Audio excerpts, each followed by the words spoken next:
സമയം ആർക്കും വേണ്ടി കാത്തുനിൽക്കാറില്ല. നിനക്ക് നഷ്ടപ്പെട്ട ഓരോ നിമിഷവും നിന്റെ വിജയത്തിലേക്കുള്ള ദൂരമാണ് വർദ്ധിപ്പിക്കുന്നത്. പഠിക്കാൻ മൂടില്ല. നാളെ തുടങ്ങാം. ഇന്നെനിക്ക് വയ്യ.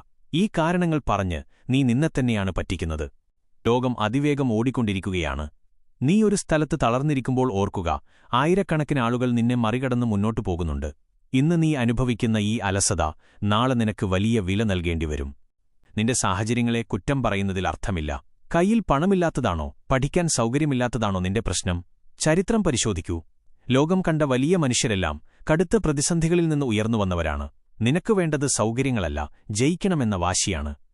വിജയിക്കുക എന്നത് ഒരു ലോട്ടറി അടിച്ചല്ല കിട്ടുന്നത്. അത് നിന്റെ ഓരോ ദിവസത്തെയും അധ്വാനത്തിന്റെ ഫലമാണ്. ഉറക്കം ഉപേക്ഷിക്കേണ്ടിവരും, ആഘോഷങ്ങൾ മാറ്റിവെക്കേണ്ടിവരും, ഒറ്റപ്പെടലുകൾ അനുഭവിക്കേണ്ടിവരും. പക്ഷേ നീ ലക്ഷ്യസ്ഥാനത്തെത്തുമ്പോൾ ഈ ലോകം നിനക്കു മുന്നിൽ എഴുന്നേറ്റ് നിന്ന് കൈയടിക്കും. ഇപ്പോൾ തന്നെ തുടങ്ങുക. നിന്റെ സ്വപ്നങ്ങൾ മറ്റാരും വന്ന് നിനക്ക് നേടിത്തരില്ല. നിന്റെ പോരാട്ടം നീ തന്നെ നയിക്കണം. ഭയത്തെ തോൽപ്പിക്കുക. ലക്ഷ്യത്തിലേക്ക് കുതിക്കുക.